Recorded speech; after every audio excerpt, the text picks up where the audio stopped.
This channel does not promote any violent, harmful, or illegal activities. All content provided by this channel is meant for an educational purpose only. প্রকাশ্য রাস্তায় তৃণমূলের মন্ত্রী বনাম BJP সাংসদ। দ্বিতীয় হুগলি সেতুতে বেনজির সংঘাতে জড়ান অভিজিৎ গঙ্গোপাধ্যায় ও বাবুল সুপ্রিয়। কলকাতা থেকে হাওড়াগামী রাস্তায় দুই নেতা প্রবল বচসা। গাড়ি থেকে নেমে বিতণ্ডায় বাবুল সুপ্রিয়। হর্ন দেওয়া নিয়ে ঘটনার সূত্রপাত। হেস্টিংস থানার পুলিশ এসে পরিস্থিতি নিয়ন্ত্রণে আনে। বেশ কিছুক্ষণ যান চলাচল ব্যাহত হয়। UEM Jaipur is a perfect target for prospective students aspiring for good jobs, good education with future-ready skills. Bike वाले को धक्के में साइड कर इसके बीच थोड़ा आगे आ जाओ। दारू ना दिया तो कोई मत चिंता करो नागो फ्लैश लाइट दाओ देखो फ्लैश लाइट का दाओ मुंह ढेके আছে अरेस्ट করুন আপনারা अरेस्ट করুন নাগো না জাজকে ফোন করছেন জাজকে ফোন করবেন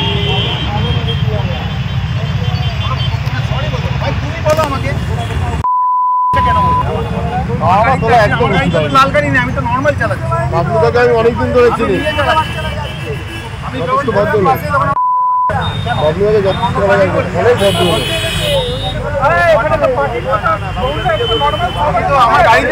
আমার গাড়িতে তো এমএলএ বালিগঞ্জ যেখানে উনি এমপি তমলুক লিখে রেখেছিলেন এমপি তমলুক তো পুরো হয়েছে না চিনতে পারলে আপনি এই কমেন্টটা করে কি করে আপনি সরি বলেন খালি বাবাকে আইনজীবীর লোক বাবা সরি বলতে বলুন বাবু সরি বলুন সরি সরি আইনজীবীর লোক বাবুলদা সরি বলে আপনার সঙ্গে বাইক वाले को সেকেন্ড ব্রিজে বিদ্যাসাগর সেতুতে আমার গাড়ি থেকে আটকে সর্ববশে গালিগালাজ আমার গাড়ি হর্ন বাজিয়েছে তা ওর গাড়ির পিছনে বাজায়নি অন্য গাড়ির পিছনে ও পাশ থেকে এসে হঠাৎ আমার গাড়িটাকে দাঁড় করিয়ে তখন আমার গাড়িতে তো লেখা আছে এমপি তমলুক তো দেখে বুঝতে পেরেছে যে এটা আমার গাড়ি দেখে সামনে এসে একটা ঝামেলা করলো কিছুক্ষণ তারপর আবার রণের ভঙ্গ যেরকম দেয় ল্যাচ গুটিয়ে তো আমি ওকে জানিয়ে দিয়েছি যে আপনি গ্রেপ্তার হবেন তো ভারতবর্ষের কোথায় হবেন সেটা আমি এখনো বলিনি তো ওরা যদি ভাবে যে পশ্চিমবঙ্গটাই হচ্ছে এই ভারতবর্ষ তা তো নয় অনেক জায়গা আছে ভারতবর্ষে যে কোনো জায়গায় তিনি হয়তো গ্রেপ্তার হয়ে যেতে পারেন আমি গিয়ে জানলায় ওনাকে বলতে চেয়েছিলাম যে আপনি এরমভাবে হুটার চালিয়ে এভাবে লেফট রাইট করে আমার গাড়িকেও ওরমভাবে ওভারটেক করে আপনি কেন যাচ্ছেন তো যেই বললাম উনি তো একদম মা ব্যান তুলে গালাগালি করলেন অকথ্য ভাষায় গালাগালি করলেন যেগুলো ব্যক্তিগতভাবে আমি বাংলায় বলেছিলেন তার দু একটা আমি ঘর বাপসি করে দিয়েছি ওনাকে বলেছি কিন্তু আমি বললাম যে আপনি যেগুলো করছেন সেগুলো তিনটেই ইললিগাল এক তো আপনি হুটার বাজাতে পারেন না এমপি হিসেবে সেকেন্ডলি আপনি লাল আর ব্লু এর এত বড় বিকন আপনি ইউজ করছেন লাল ব্লু আপনি ইউজ করতে পারেন না সেটাও ইললিগাল আর এরমভাবে র্যাশ ড্রাইভিং করছেন আপনি একটা সরু লেনে ব্রিজের ওপরে এটাও আপনি করতে পারেন না তখন সিআরপিএফকে বলছি ইসকো অ্যারেস্ট করো তো সিআরপিএফও কনফিউজ হয়ে গেছে যে ওরা কিসের জন্য আমাকে অ্যারেস্ট করবে তারপর আমি বললাম যে আপনি এই গালাগালি দিয়েছেন আপনি সরি বলুন আপনি you are not entitle for the beacon বলছে তুমি বিকন বানান জানো বিকনের বানান বলতে পারবে তখন আমি বললাম যে confidence is fine but you are being presumptuous আপনি কি what makes you think that I don't know the spelling of beacon তখন ভেতর থেকে পুরো সময়টা থ্রেট করে গেলেন যে তুই দেখ আমি এখানে দাঁড়িয়ে দেখ তোর আমি কী করি আজ্ঞাদা ফোন করা যেভাবে উনি ভেতরে বসে আমাকে থ্রেট করছিলেন তাতে আমি একটা অন রেকর্ড আমি একটা কমপ্লেন নিশ্চয়ই করে রাখবো র্যাশ ড্রাইভিংয়ের জন্য করে রাখবো খাগড়াগড় বিস্ফোরণে যুক্ত জেএমবি জঙ্গির সঙ্গে আনসারুল্লাহ যোগ রয়েছে জেলবন্দি জেএমবি জঙ্গি তারিকুলকে জেরা করতে চায় এসটিএফ কি কারণে জেরা করতে চায় কি তথ্য এখন অবধি সামনে এসেছে আমাদের রিপোর্টার কৌশিক জানাবেন এই বিষয়ে কৌশিক দেখো তারিকুলের সাথে কিন্তু মিনারুল শেখ ও আব্বাস আলী যারা হরিহরপাড়ার বাসিন্দা যারা আনসারুল্লাহ বাংলা টিমের সদস্য হিসেবে জানা গেছে তাদেরকে জিজ্ঞাসাবাদ করে কিন্তু এই বিস্ফোরক তথ্য উঠে এসেছে খাগড়াগড় ও বুদ্ধগয়া বিস্ফোরণে অভিযুক্ত যে বাংলাদেশি নাগরিক তারিকুল ইসলাম তার সঙ্গে যোগাযোগ ছিল রীতিমতো এবং 2017-18 সালে যখন আব্বাস আলী জেলে ছিল সেই সময় থেকেই কিন্তু তাদের যোগাযোগ সেক্ষেত্রে তাদের সেখান থেকে একটা সূত্র লিক পাওয়া গেছে এবং সেখান থেকে কিন্তু তার হ্যান্ডেলারদের নির্দেশ মতো তারিকুল এই মিনারুল আব্বাসদের নির্দেশ দিত এবং তারা জেলে রীতিমতো যাতায়াত করে তাদের সঙ্গে যোগাযোগ ছিল এমনটাও জানা যাচ্ছে। তবে হ্যান্ডেলাররা কিভাবে তারিকুলকে নির্দেশ দিত সেটা জানার জন্যই কিন্তু যে এসটিএফ বা তদন্তকারী সংস্থা রয়েছেন তারা জানার চেষ্টা করছে। শুধুমাত্র যে বহরমপুরে একমাত্র তারিকুল ইসলাম এমনটাই নয়, আরো অনেক জেলবন্দি রয়েছে বুদ্ধগয়া এবং যে খাগড়াগড় বিস্ফোরণ কাণ্ড, সেই সব সঙ্গে অন্যান্য জেলেও কিন্তু তাদের যোগাযোগ রীতিমতো জেলে বসেও কিন্তু একটা হ্যান্ডেলারদের ছক ছিল এবং তারা কিভাবে তাদের বিস্তার করবে সেরকম তথ্য তারা আদান প্রদান করতো এবং কিভাবে আরো বিস্তার করবে সেই কাজ করতো। পাশাপাশি এই বুদ্ধগয়া এবং খাগড়াগড় বিস্ফোরণের কাণ্ডের পর থেকে কিন্তু সেই সময় যখন আব্বাস আলী জেলে ছিল সেখান থেকে কিন্তু তার মগজ তোলাই হয়, তারপরে এই আনসারুল্লাহ বাংলা টিমের সঙ্গে তাদের যোগাযোগ হয় এবং সেখান থেকে তারা কাজ করতে থাকে। এবং অন্যদিকে সাজিবুলের বাড়িতে যে বিস্ফোরক তথ্য উঠে আসছে যে আনসারুল্লাহ বাংলা টিমের প্রধান জসিমউদ্দিন রহমানি তিনি এসেছিলেন এমনটাও সন্দেহ রয়েছে। মানে কি কি কানেকশন রয়েছে এটা তো জানতেই হবে, নজর থাকবে আমাদের। ধন্যবাদ কৌশিক। প্রায় 3 মাস পর বাড়ি ফিরছেন বাংলাদেশে বন্দী থাকা এপারের মৎস্যজীবীরা। জেল থেকে মুক্তি পেয়েছেন 95 জন বাংলার মৎস্যজীবী। আগামীকাল তাদের ফেরাবে বাংলাদেশ। ভারত থেকে বাংলাদেশে ফিরবেন 90 জন মৎস্যজীবী।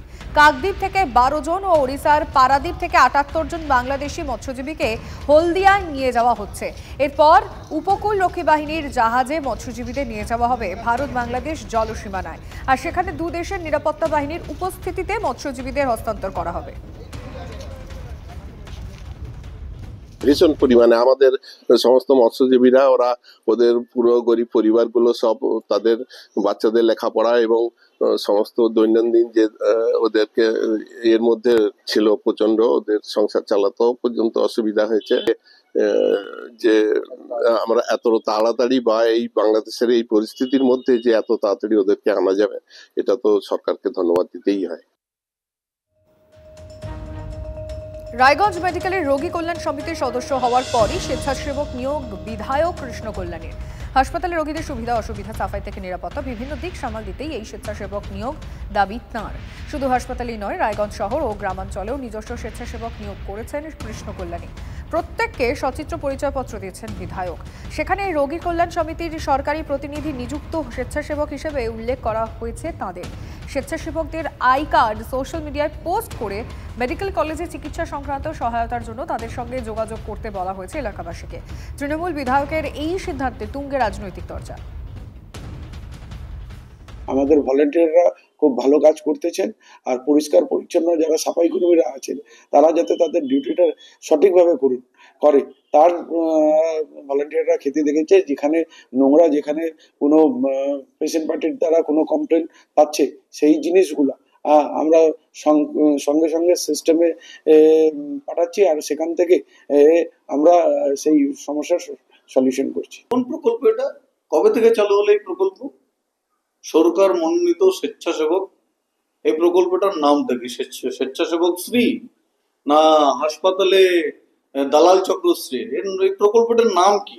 বৈধ নিয়োগ করা হচ্ছে, বৈধভাবে দালাল পোষা হচ্ছে যাতে হাসপাতালে আরো রমরম করে দালাল চক্র চলে, এবং কারা কারা দালালি করতে পারবেন তার জন্য শংসাপত্র এখন মাননীয় এমএলএ দিচ্ছেন। ও বিরোধীদের কাজ হচ্ছে অভিযোগ করা। বিরোধীরা তো কোনো কাজ করে না। আজকে কোন বিরোধী, আপনি কোন বিরোধী আছে বলেন তো রায়গঞ্জ মেডিকেল কলেজে পরিষেবা দিতে গিয়েছে? কোথাও তাদের দেখা গিয়েছে কোনো বিরোধীকে? রাজপুর সোনারপুর পৌরসভার 29 নম্বর ওয়ার্ডে একটি বাড়ি থেকে বের হচ্ছে তেল। বাড়ির একাংশ থেকে তৈলাক্ত পদার্থ বের হওয়া নিয়ে উদ্বেগ। প্রায় 1 বছর ধরে এই ঘটনা ঘটছে দাবি বাড়ির সদস্যদের, আর প্রতিদিনই তৈলাক্ত পদার্থের পরিমাণ বাড়ছে। ঘটনার কথা জানানো হয়েছে ওএনজিসিকে, যাদবপুর বিশ্ববিদ্যালয়ের আইআইপিসি ডিপার্টমেন্ট, রাজপুর সোনারপুর পুরসভা ও নরেন্দ্রপুর থানায়। ইতিমধ্যেই নমুনা সংগ্রহ করেছে পুরসভা। আমার বাড়ি হয়তো 46-47 ইয়ার্সের বাড়ি। হ্যাঁ, বাড়িটা না, জমিটা নিজে কিনে করেছি। জমিটা করে 3তলা বাড়িটা করেছি।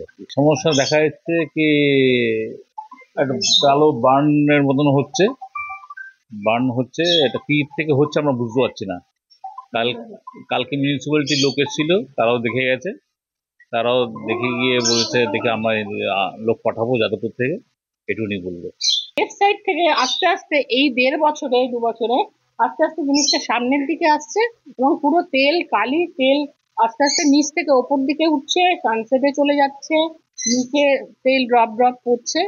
এবার ব্যাপারটা যে কি হচ্ছে কিছুই বুঝতে পারছি না। আমি জানিয়েছি আমার এখানে নরেন্দ্রপুর থানা, মিউনিসিপ্যালিটি, যাদবপুরে কেমিক্যাল ডিপার্টমেন্ট, আইআইটিসি ডিপার্টমেন্টকে চিঠি দিয়েছি। এবার ওনারা কি ব্যবস্থা নেবেন